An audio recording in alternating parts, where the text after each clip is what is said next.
أعوذ بالله من الشيطان الرجيم. بسم الله الرحمن الرحيم. يا أيها الذين آمنوا استعينوا بالصبر والصلاة إن الله مع الصابرين ولا تقولوا لمن يقتل في سبيل الله أموات بل أحياء ولكن لا تشعرون. ولنبلونكم بشيء من الخوف والجوع ونقص من الأموال والأنفس والثمرات وبشر الصابرين الذين إذا أصابتهم مصيبة قالوا إنا لله وإنا إليه راجعون. أولئك عليهم صلوات من ربهم ورحمة وأولئك هم المهتدون. إن الصفا والمروة من شعائر الله فمن حج البيت أو اعتمر فلا جناح عليه أن يطوف بهما ومن تطوع خيرا فإن الله شاكر عليم. إن الذين يكتمون ما أنزلنا من البينات والهدى من بعد ما بيناه للناس في الكتاب أولئك يلعنهم الله ويلعنهم اللاعنون إلا الذين تابوا وأصلحوا وبينوا فأولئك أتوب عليهم وأنا التواب الرحيم. إن الذين كفروا وماتوا وهم كفار أولئك عليهم لعنة الله والملائكة والناس أجمعين خالدين فيها لا يخفف عنهم العذاب ولا هم ينظرون. وإلهكم إله واحد لا إله إلا هو الرحمن الرحيم. صدق الله. ترجمہ سورۃ بقرہ رکو نمبر 19 آیات 153 سے 162. بسم اللہ الرحمن الرحیم. اے ایمان والو، صبر اور نماز سے مدد لو. بلا شبہ اللہ تعالیٰ صبر کرنے والوں کے ساتھ ہے. جو لوگ اللہ کی راہ میں مارے جائیں انہیں مردے مت کہو، بلکہ وہ تو زندہ ہیں مگر تم اس کا شعور نہیں کر سکتے. ہم کسی قدر خوف، فاقہ، مال، جانوں اور پھلوں کے نقصان سے تمہارا امتحان ضرور کریں گے، اور تم صبر کرنے والوں کو خوشخبری دے دو کہ جن پر جب کوئی مصیبت آ پڑے تو کہتے ہیں ہم اللہ تعالیٰ ہی کے ہیں اور اسی کی طرف ہمیں پلٹنا ہے. انہی لوگوں پر ان کے پروردگار کی طرف سے بڑی عنایتیں اور رحمت ہوگی اور یہی لوگ ہدایت پائیں گے. یقیناً صفا اور مروہ اللہ تعالیٰ کی نشانیوں میں سے ہیں، سو جو شخص بیت اللہ کا حج یا عمرہ کرے اس کے لیے کوئی گناہ کی بات نہیں کہ ان دونوں کے درمیان صحیح کر دے. جو شخص رضا اور رغبت سے کوئی بھلائی کا کام کرے تو اللہ تعالیٰ قدر شناس ہے اور خوب جانتا ہے.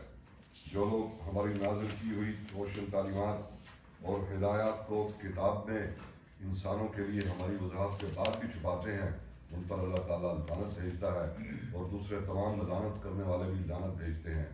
البتہ جو توبہ کر لیں، اصلاح کر لیں اور حق بات ظاہر کر دیں تو میں ان کی توبہ قبول کر لوں گا. میں توبہ قبول فرمانے والا اور رحم فرمانے والا ہوں. جنہوں نے کفر کیا اور کفر کی حالت نہیں میں مر گئے، بلا شبہ ان پر اللہ تعالیٰ، اس کے فرشتے اور تمام انسانوں کی لعنت ہے. وہ اسی لعنت زدگی کی حالت میں ہمیشہ رہیں گے. ان کی سزا میں تخفیف نہ ہوگی اور نہ ہی انہیں کوئی اور مہلت دی جائے گی.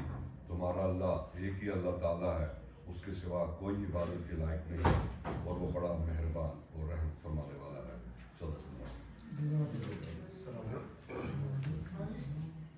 اعوذ باللہ من الشیطان الرجیم. بسم اللہ الرحمن الرحیم. گزشتہ جو آیات ہیں تو ان میں تعویل قبلہ کے حوالے سے دلائل دیے گئے.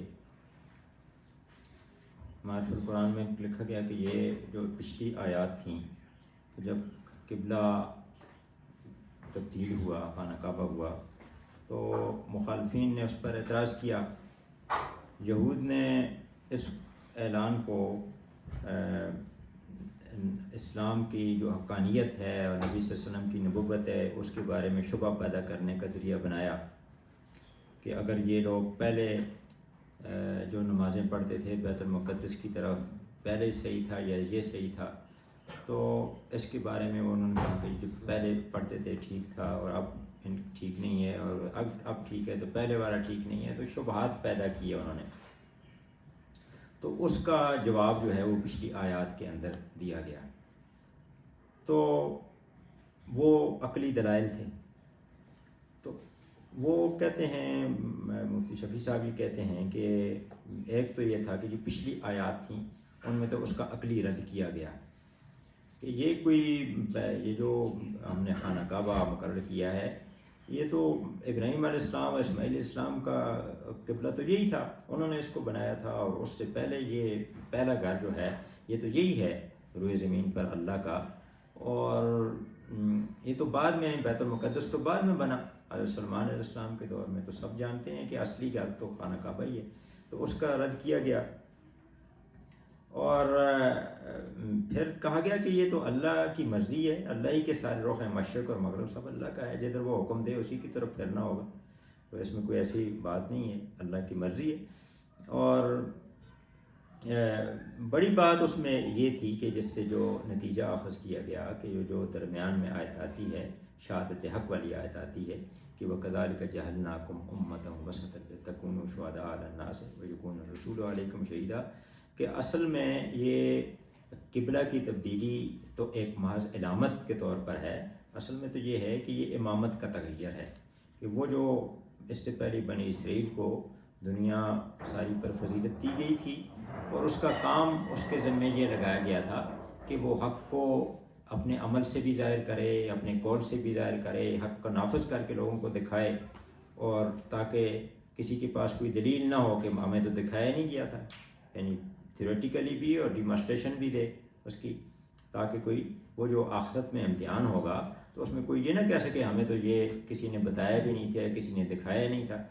تو یہ کام یہود کے ذمے جب لگایا گیا تو وہ نہ کر پائے، اور ان کی یہ جو آیت نمبر 40 سے آگے پھر تقریباً 100 آیات جو ہیں وہ یہود کے وہ جرائم جو ہے وہ بتائے گئے کہ ہم نے یہ حیثیت دی تھی کہ دنیا میں حق کے گواہ بن جاؤ اور خود بھی حق پر عمل کرو اور دوسروں کو بھی دکھاؤ، تو تمہارے اندر تو یہ ساری خرابیاں پیدا ہو گئیں۔ تو اس کے بعد پھر یہ جو آیت ہے تو یہ اس میں ان کی اس حیثیت کو ختم کر کے امت مسلمہ کو وہ حیثیت دی گئی کہ امت مسلمہ نے یہ کام کرنا ہے۔ تو اب یہ ہے کہ جب یہ اعتراضات ہوئے بہت زیادہ تو اس سے اہل اسلام کو دکھ ہوا، رنج ہوا، تکلیف ہوئی۔ تو ایک تو کہتے ہیں معرف القرآن میں وہ کہتے ہیں کہ یہ اس وجہ سے یہ کہا گیا کہ اے ایمان یا ایھا الذین آمنوا، اے ایمان والو مدد لو صبر سے اور نماز سے، ان اللہ مع الصابرین، بے شک اللہ صبر کرنے والوں کے ساتھ ہے۔ تو ایک تو یہ دلیل اس کی بنتی۔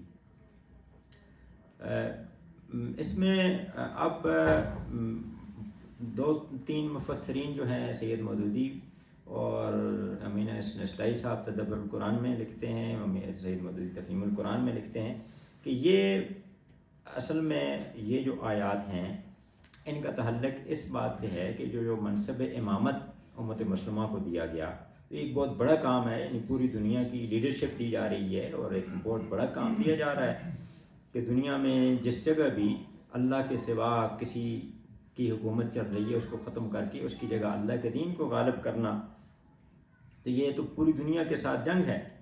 تو یہ اتنا بڑا کام جو ہے شہادت حق کا، اس کے لیے یہ ہدایات دی جا رہی ہیں کہ یہ ان پر عمل کرو، صبر سے کام لو، صبر اور نماز سے مدد لو، اللہ تعالیٰ صبر کرنے والوں کے ساتھ ہے۔ تو اس تناظر میں انہوں نے کہا کہ یہ ہے۔ کچھ مفسرین نے کہا کہ یہ جو پچھلی آیت کے اندر تھا فَاذْكُرُونِی، اللہ کے ذکر کا حکم دیا گیا، تو اب اس میں نماز کی بات کی گئی ہے، تو نماز ہی اصل میں ذکر کا سب سے بڑا ذریعہ ہے، اور اس میں شکر کا ذکر بھی تھا پچھلی آیت کے اندر، تو نماز ذکر کا بھی ذریعہ ہے اور شکر کا بھی ذریعہ ہے۔ تو اس تناظر میں اس آیت کو دیکھا جائے، یہ بھی ہو سکتا ہے۔ اور تفسیر ابن کثیر میں کہا گیا کہ جو پہلے شکر کی بات ہے اب صبر کی بات ہے. تو انسان کی دو ہی حالتیں ہوتی ہیں, یا تو وہ خوشحال ہوتا ہے تو وہ شکر کرتا ہے, اور اگر اس پر کوئی مصیبت آتی ہے تو وہ صبر کرتا ہے. تو یہ ساری جو اس کے تناظر ہو سکتے ہیں اسی حوالے سے. تو یہ مصائب جو آگے پیش آ رہے ہیں بہرحال ہمارے لیے بھی اس وقت بھی ہے, کوئی بھی مشکل ہو, ایک تو یہ ہے کہ بحیثیت مجموعی ہماری جو حیثیت ہے, جو شہادت حق کے فریضہ سر انجام دینے میں ہمیں جو مشکلات پیش آئیں گی, ان کے لیے ان کے حوالے سے یہ ہمارے لیے ہدایات ہیں کہ یہ دو ہمارے لیے طاقت کے ذرائع ہیں, صبر اور صلات. کہ اندرونی جو اپنے دل کے اندر جو ہے وہ صبر کی وہ صفت پیدا کریں, اور بیرونی جو مدد ہے وہ نماز کے ذریعے آ جائے گی. تو یہ جو باقی یہ ہے کہ یہ کوئی یا ایھا الذین آمنوا ایک پہلے آیت آئی تھی, یہ دوسری آیت ہے. ٹوٹل جو ہے یہ 88 دفعہ 88 جگہوں پر یا ایھا الذین آمنوا کہہ کر مخاطب کیا گیا ہے. اور اس میں مفسرین کہتے ہیں کہ جہاں پر یہ یا ایھا الذین آمنوا کا لفظ آئے تو اس کو بہت زیادہ غور سے سننا چاہیے, کیونکہ اللہ یہ تصور کرنا چاہیے کہ اللہ تعالیٰ براہ راست مجھ سے مخاطب ہیں. تو باقی تو دلائل ہیں, یہ جو بھی بات ہے, لیکن یہ اس تناظر کے اندر لینا چاہیے اس کو. تو اب یہ ہے کہ فرمایا گیا کہ اے ایمان والو مدد لو صبر سے. تو صبر کے جو لفظی مطلب تو اس کے بنتے ہیں روکنے کے, باندھنے کے, یہ مطلب اس کا بنتا ہے. تدبر القرآن میں ہے کہ نفس کو گھبراہٹ, مایوسی اور دل برداشتگی سے بچا کر اپنے موقف پر جمائے رکھنا. معرفت القرآن میں ہے کہ نفس کو روکنا اور قابو پانا.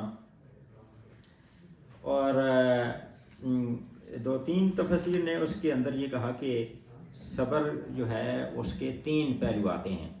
ایک تو یہ ہے کہ اللہ تعالیٰ کی فرمان برداری میں استقلال, اگرچہ نفس کو یہ شاک ہی کیوں نہ ہو تو اللہ تعالیٰ کی فرما برداری کرتے چلے جانا. اگرچہ ہمارا نفس جو ہے وہ اللہ تعالیٰ کی فرما برداری کے بجائے نافرمانی کی طرف جائے, پھر بھی ہم جو ہے اللہ تعالیٰ کی فرما برداری پر جمے رہیں. یہ معرفت القرآن کے اندر بھی ہے, تفسیر ابن کثیر میں بھی ہے, اور تفاسیر کے اندر کے صبر کی یہ 3 پہلو جو ہے بیان ہوئے. پہلا کہ اللہ کی فرما برداری میں استقلال, دوسرا اللہ کی ناراضگی کے کاموں سے رک جانا, اور تیسرا یہ ہے کہ مصیبت اور دکھ میں جو ہے وہ صبر کرنا, اللہ تعالیٰ کی مرضی سمجھنا اس کو. یہ تفسیر ابن کثیر میں سعید بن جبیر رضی اللہ تعالیٰ عنہ سے یہ روایت ہے. تو صبر کے باقی اس میں کچھ دیگر آیات کے اندر بھی یہ آیت جو ہے وَاسْتَعِینُوا بِالصَّبْرِ وَالصَّلَاةِ, اسی طرح کے بالکل الفاظ تقریباً ملتے جلتے ہیں سورۃ البقرہ کی 45 نمبر آیت, وہ ہم پڑھ چکے ہیں کہ وَاسْتَعِینُوا بِالصَّبْرِ وَالصَّلَاةِ, صبر کے ساتھ صبر سے اور صلاۃ سے مدد لو. وَإِنَّهَا لَكَبِیرَةٌ إِلَّا عَلَى الْخَاشِعِینَ, اور یہ مشکل ہے, یہ دونوں کام صبر بھی اور صلاۃ دونوں ہی مشکل ہیں. اور خاص طور پر نماز کے حوالے سے جو یہ بات کی گئی یہ مشکل ہے, لیکن ان لوگوں کے لیے مشکل نہیں, اللہ سے ڈرنے والے ہیں. تو اس میں اس کی تشریح میں سید مودودی لکھتے ہیں کہ اگر تمہیں نیکی کے راستے پر چلنے میں دشواری محسوس ہوتی ہے تو اس دشواری کا علاج صبر اور نماز میں ہے. ان 2 چیزوں سے تمہیں وہ طاقت ملے گی جس سے یہ راہ آسان ہو جائے گی.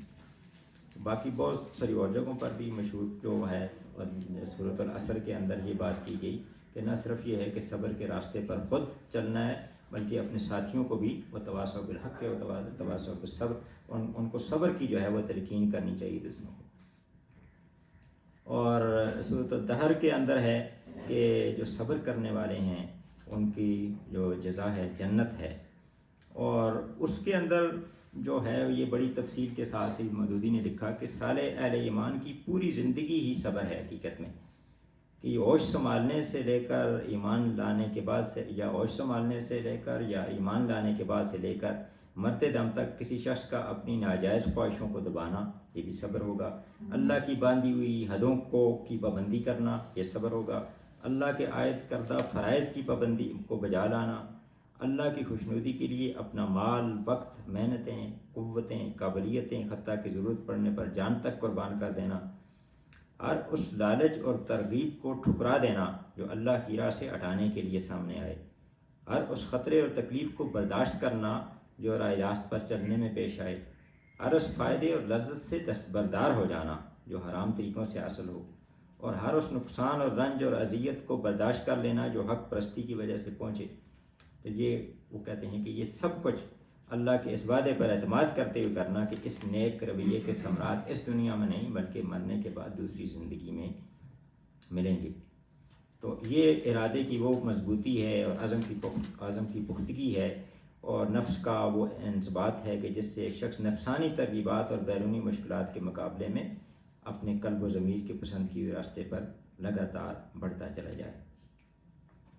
صبر کرنے والوں کا حدیث میں آتا ہے کہ صبر کرنے والے جو لوگ ہیں ان کو ایک قرآن کی اس آیت سے اخذ ہے کہ انما یوفی الصابرون اجرہم بغیر حساب، کہ جو صبر کرنے والوں کا اجر تو یہ ہے کہ بغیر حساب کے ان کو جنت میں داخل کر دیا جائے۔ اور اس میں ایک منظر حدیث کے اندر بھی آتا ہے کہ جب صبر کرنے والے جنت کی طرف جائیں گے تو فرشتے انہیں پوچھیں گے کہ تم کون ہو؟ وہ کہتے ہیں وہ کہیں گے کہ ہم صبر کرنے والے ہیں، تو پھر ان کو بغیر حساب کے داخل کر دیا جائے گا۔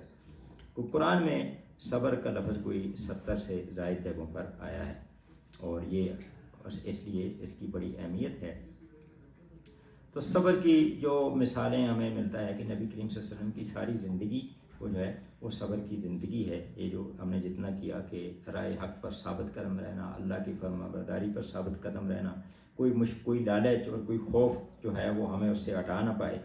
اب نبی صلی اللہ علیہ وسلم کا یہ مشہور واقعہ ہم سب کو پتہ ہے کہ جب کفار مکہ نے دیکھا کہ دعوت پھیل رہی ہے، حضرت ابو طالب کے پاس آئے اور کہا کہ تمہارا بھتیجا تو یہ ہے کہ یہ ہمارے بتوں کو برا بھلا کہتا ہے، اس کو روک لو۔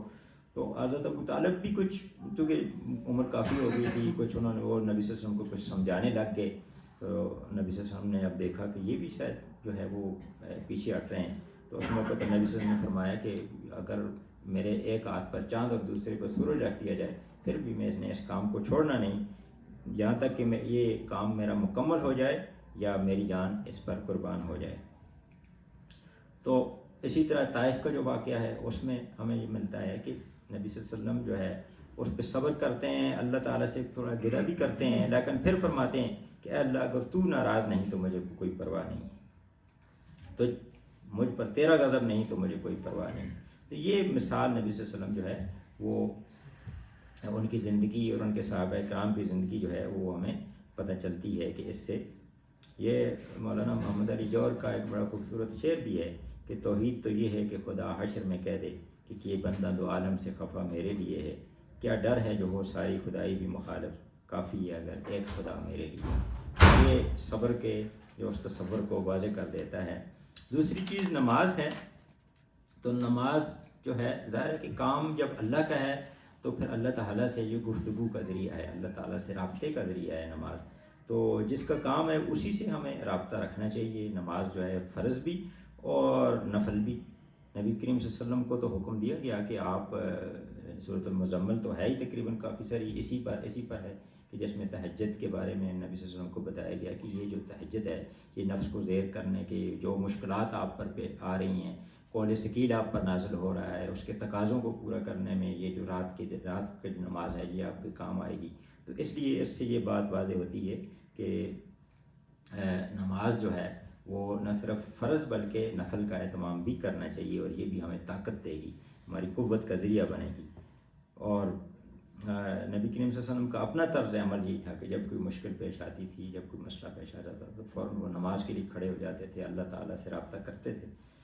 اور پھر یہ ہے کہ نبی صلی اللہ علیہ وسلم نے یہ بھی ہمیں سکھایا کہ اگر کوئی ایسی مشکل ہے جو بڑی مشکل ہے تو اس کے لیے صلاۃ حاجت کا اہتمام کیا جائے۔ یہ حدیث میں ہے کہ سکھائی گئی ہے، ایک دعا سکھائی گئی ہے کہ آپ 2 رکعت نماز پڑھیں اور اس کے بعد یہ دعا پڑھیں اور اللہ تعالیٰ سے مدد جو ہے وہ طلب کریں اپنی۔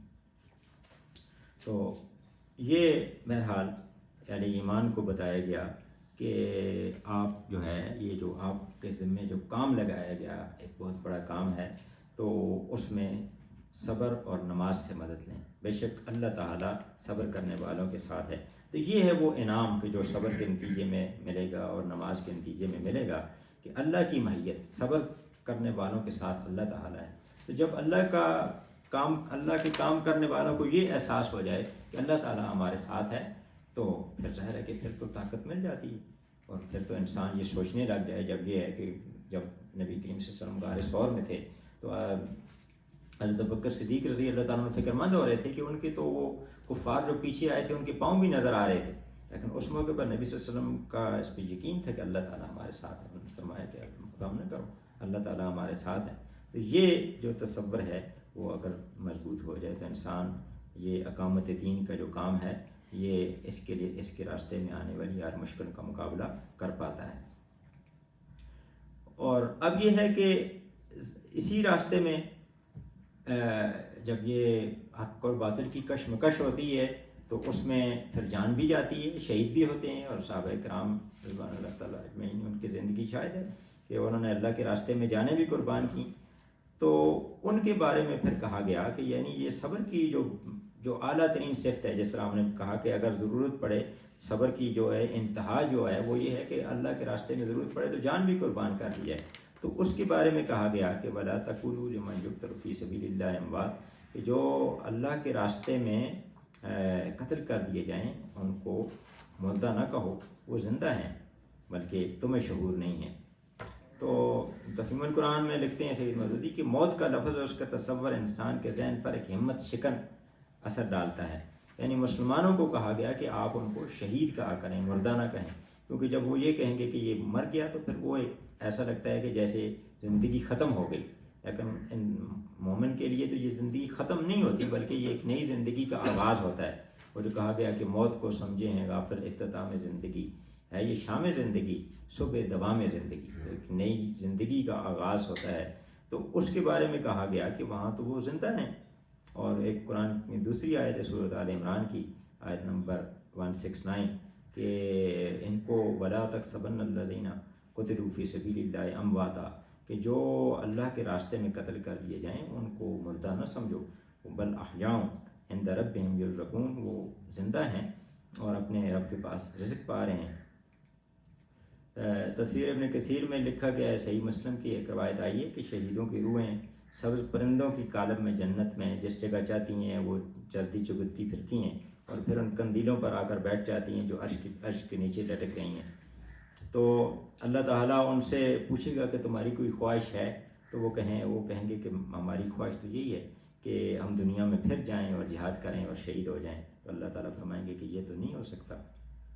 اسی طرح ایک اور روایت ہے، یہ بخاری اور مسلم میں بھی ہے اور موطا امام مالک میں بھی ہے. حضرت انس رضی اللہ تعالیٰ سے روایت ہے کہ رسول اللہ صلی اللہ علیہ وسلم نے فرمایا کہ جنت میں جانے والوں میں سے کوئی بھی دنیا میں واپس آنے کی تمنا نہیں کرے گا، کیونکہ دنیا میں اس کے لیے کچھ نہ ہوگا سوائے شہید کے. شہید یہ تمنا کرے گا کہ 10 مرتبہ وہ دنیا میں جائے، 10 مرتبہ شہید ہو کر پھر دوبارہ جنت میں آئے.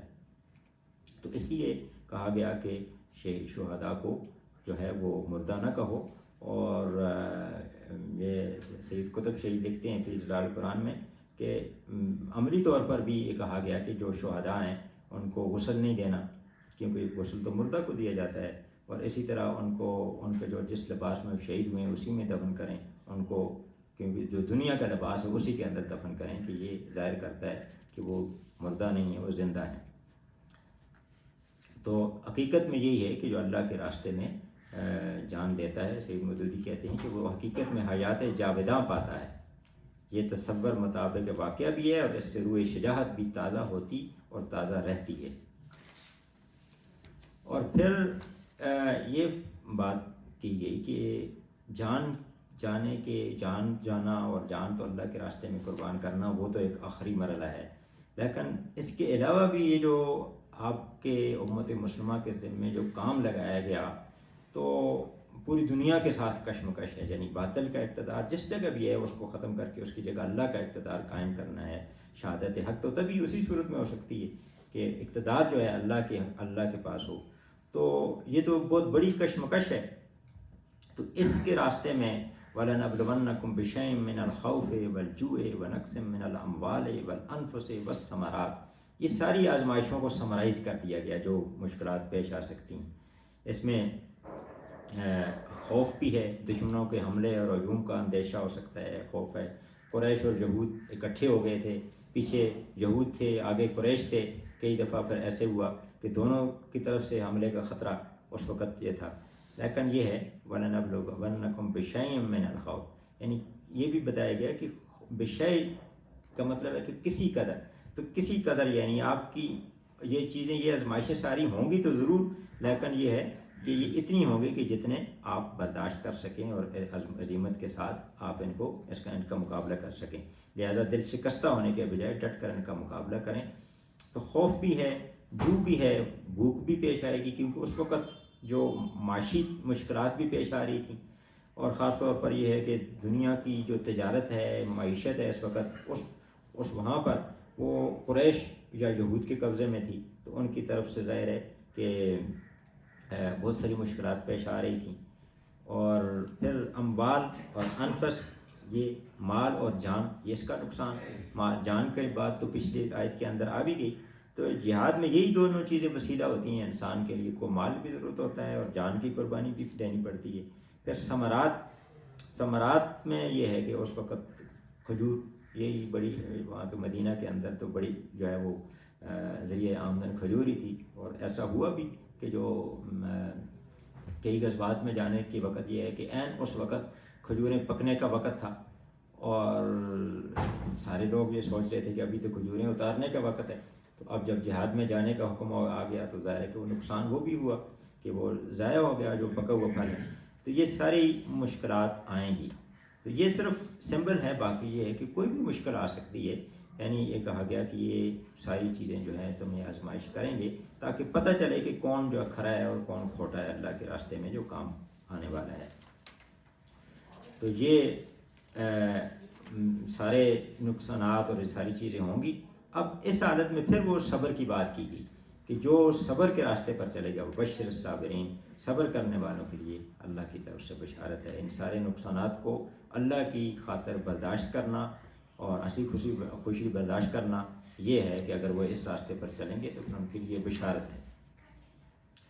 اب یہ ہے کہ صبر کرنے والوں کا کلمہ کیا ہونا چاہیے، یعنی کون سا کلمہ ہے کہ جو انہیں صبر کی قوت عطا کرتا ہے.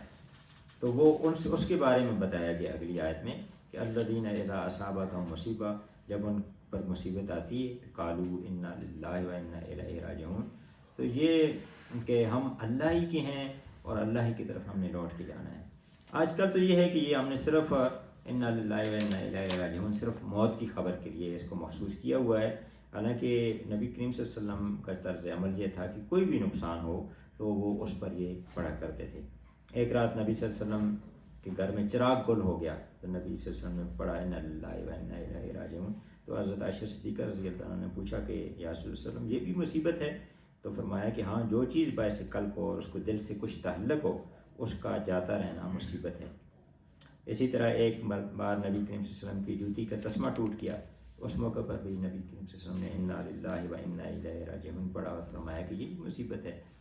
اور ایک دفعہ نبی کریم صلی اللہ علیہ وسلم گھر تشریف لائے تو انگوٹھے میں کانٹا چبھا ہوا تھا، تو درد ہو رہا تھا اور بار بار انا للہ و انا الیہ راجعون نبی صلی اللہ علیہ وسلم پڑھ رہے تھے.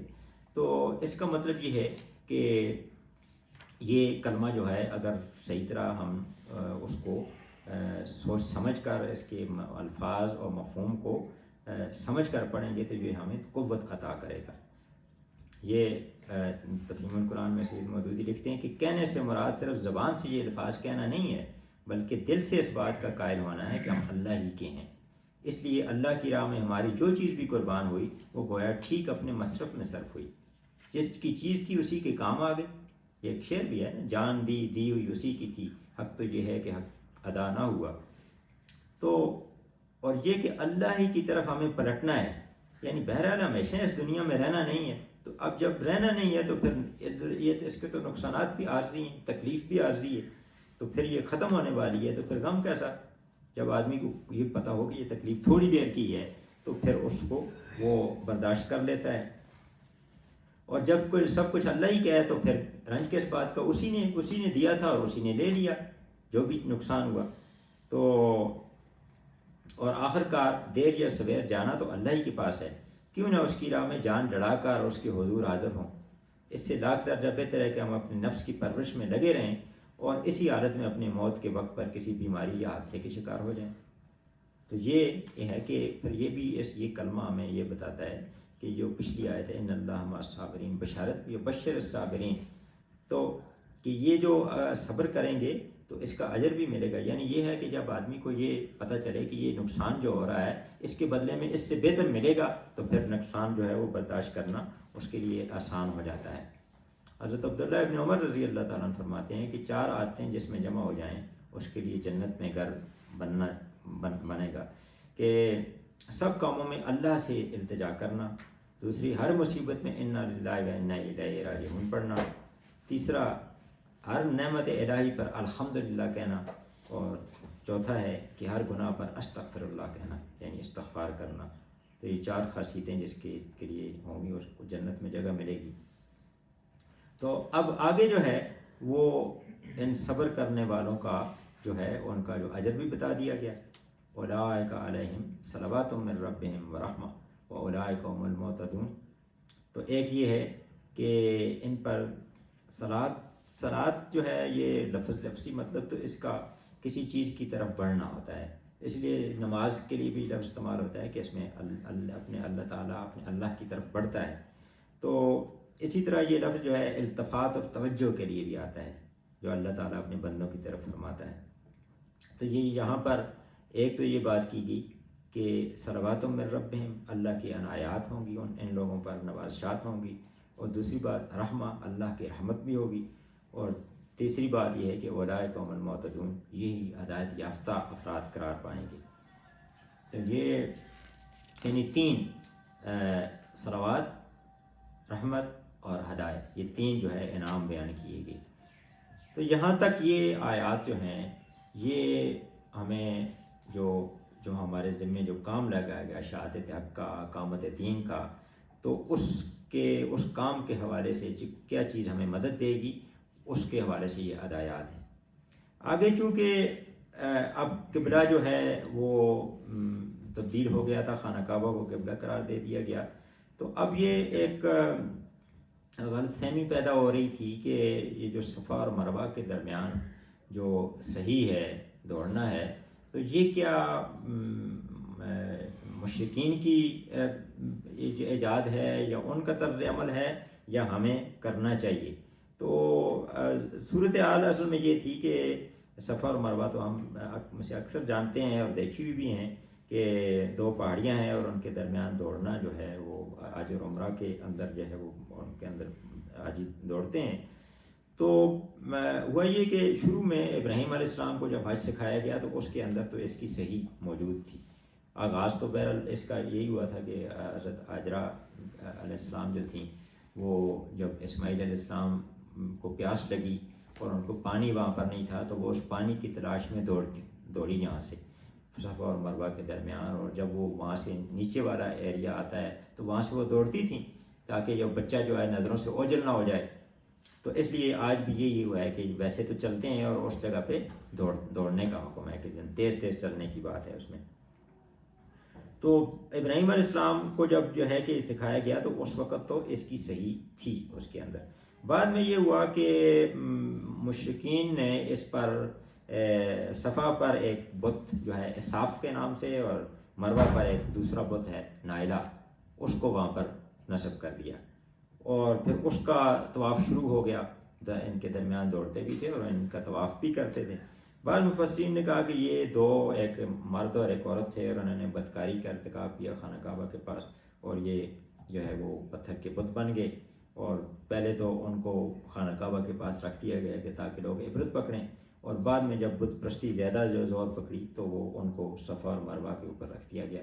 بہرحال یہ کچھ مفسرین نے یہ بات لکھی اور کچھ نے اس کو نہیں لکھا کہ اس کے کوئی ثبوت نہیں ہے. میں اتنی یہ بات واضح ہے کہ جس وقت مشرکین کا جو دور تھا اسلام کی آمد سے پہلے تو یہاں پر یہ 2 بت نصب تھے. تو اس میں پھر یہ جب اسلام آیا تو مسلمانوں کے اندر اب حج شروع ہوا تو انہیں یہ شبہ ہوا کہ یہ کیا یہ مشرکین کی یاد ہے یا یہ ہے کہ ہم نے یہ حج کے اندر واقعی شامل ہے. تو اس غلط فہمی کو دور کرنے کے لیے فرمایا گیا کہ ان الصفا والمروہ من شعائر اللہ، یعنی یہ مشرکین کی ایجاد نہیں ہے بلکہ یہ تو پہلے سے موجود تھی، اس میں مشرکین نے اس کا طرز عمل مختلف کر دیا، اس کو بت پرستی کا ذریعہ بنا دیا۔ شاعر جو ہے وہ شہیرہ کی جمع ہے، اور کوئی بھی ایسی چیز جو کسی دوسری حقیقت کا احساس دلانے والی، اس کا مظہر ہو، اس کا نشان یعنی سمبل ہو۔ تو اصطلاح دین میں اس سے مراد شریعت کے وہ مظاہر ہیں جو اللہ اور اس کے رسول صلی اللہ علیہ وسلم کی طرف سے کسی معنوی حقیقت کا شعور پیدا کرنے کے لیے بطور ایک نشان اور علامت کے مقرر کیے گئے ہیں۔ تو ایک طرح سے یہ فرمایا گیا کہ یہ اللہ کی طرف سے شعائر میں سے ہے، تو اس لیے اس کے اندر کوئی حرج نہیں ہے کہ آپ اس کے طواف کریں ان کا، چونکہ یہ تاریخی طور پر یہ ہے کہ یہ مقامات ایسے ہیں کہ جن کا ہماری تاریخ سے تعلق ہے۔ حاجرہ علیہ السلام کا ان کا دوڑنا بھی اس سے ہے۔ مروہ پر کہا گیا کہ یہ ثابت ہے کہ جو اسماعیل علیہ السلام کی جو قربانی ابراہیم علیہ السلام نے کرنا چاہی تھی وہ مروہ کے مقام پر، وہ یہ مقام جو تھا مروہ تھا۔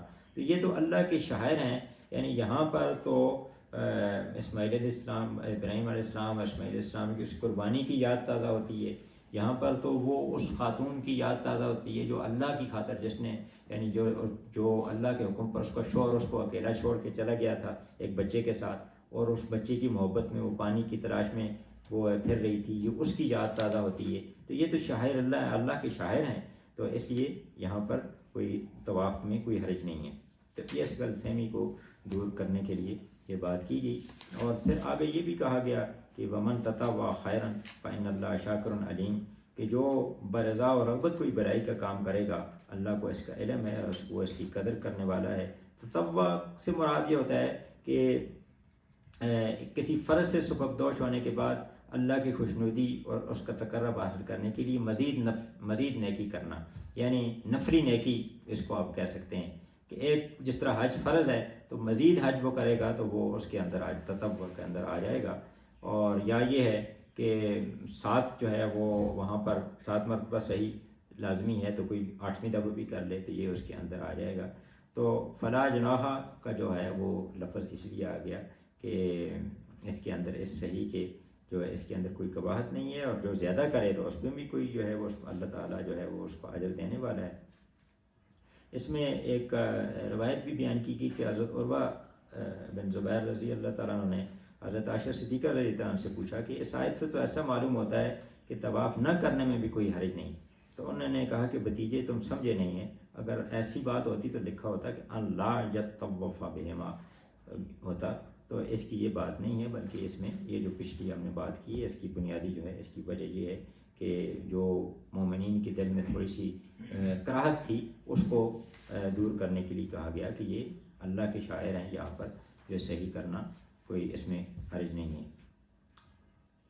اور پھر جو ہے کہ اب سلسلہ کرام یہود کے علماء کی طرف پھر جاتا ہے، کیونکہ یہ سارا جو ہے قبلہ کے حوالے سے وہ بار بار جو باتیں کرتے تھے تو اس سے وہ بہت ساری چیزیں چھپاتے تھے، یعنی کہ جو ہے کہ پہلے بیت المقدس سے پہلے کون سا قبلہ تھا، پھر نبی کریم صلی اللہ علیہ وسلم کے حوالے سے، تو ان کے بارے میں فرمایا گیا کہ بے شک وہ لوگ جو چھپاتے ہیں جو کچھ اللہ نے نازل کیا واضح طور پر اور ہدایت کو، تو یہ ان پر اللہ کی اور لعنت کرنے والوں کی لعنت ہے۔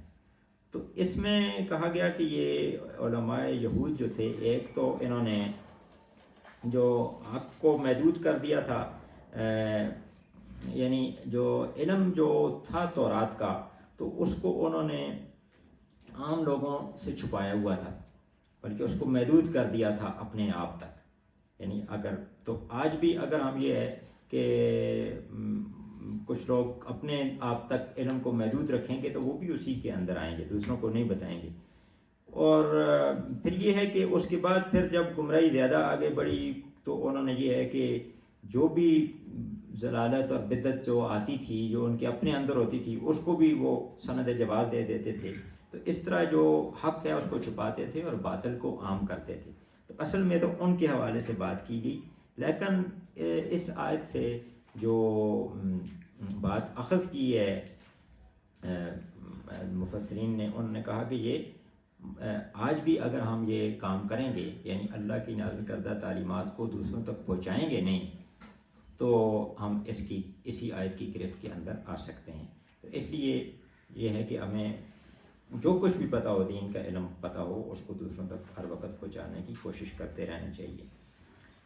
تفسیر ابن کثیر میں ایک حدیث بیان ہوئی ہے کہ جس شخص سے شرعی امر کے بارے میں سوال کیا جائے اور وہ اسے چھپا لے تو قیامت کے دن اسے آگ کی لگام پہنائی جائے گی.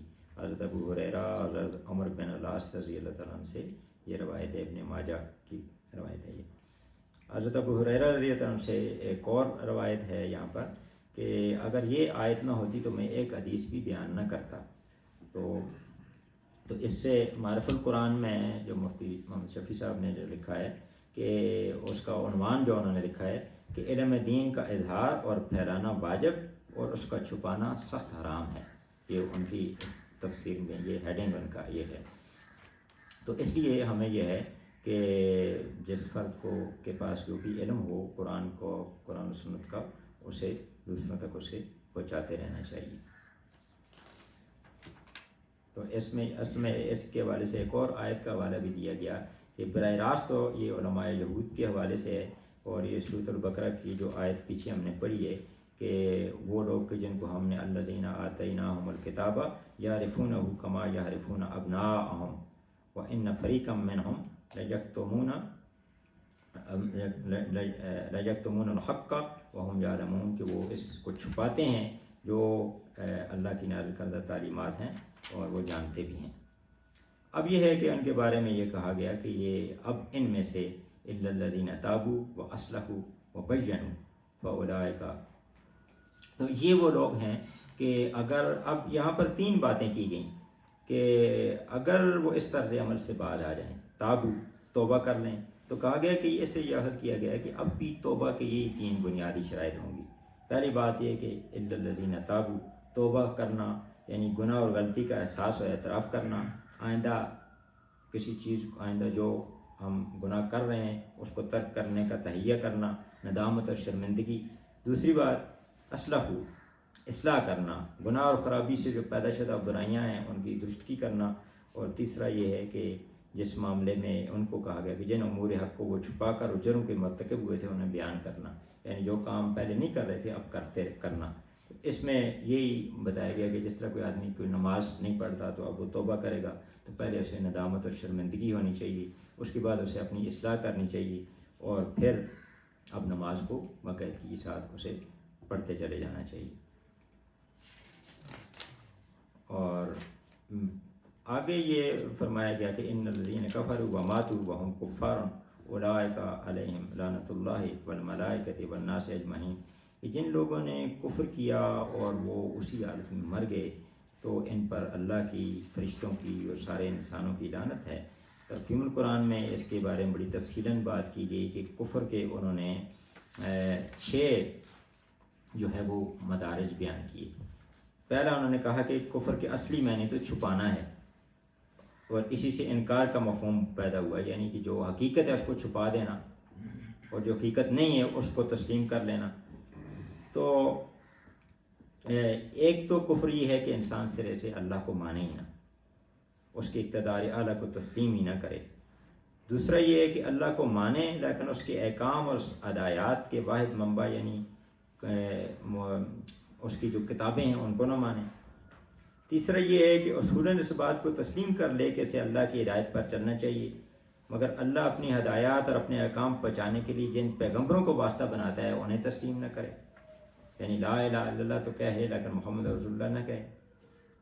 چوتھے یہ ہے کہ پیغمبروں کے درمیان تفریق کرے، ایک پیغمبر کو مانے دوسرے کو نہ مانے، اس میں یہود اور یہ نصارہ دونوں آ جاتے ہیں. پانچواں یہ ہے کہ پیغمبروں نے خدا کی طرف سے عقائد، اخلاق اور قوانین آیات کے متعلق جو تعلیمات بیان کی ہیں ان میں سے کسی چیز کو تسلیم نہ کرے یا ساری کو تسلیم نہ کرے، یعنی قرآن کو، اللہ کی تعلیمات کو نہ مانے.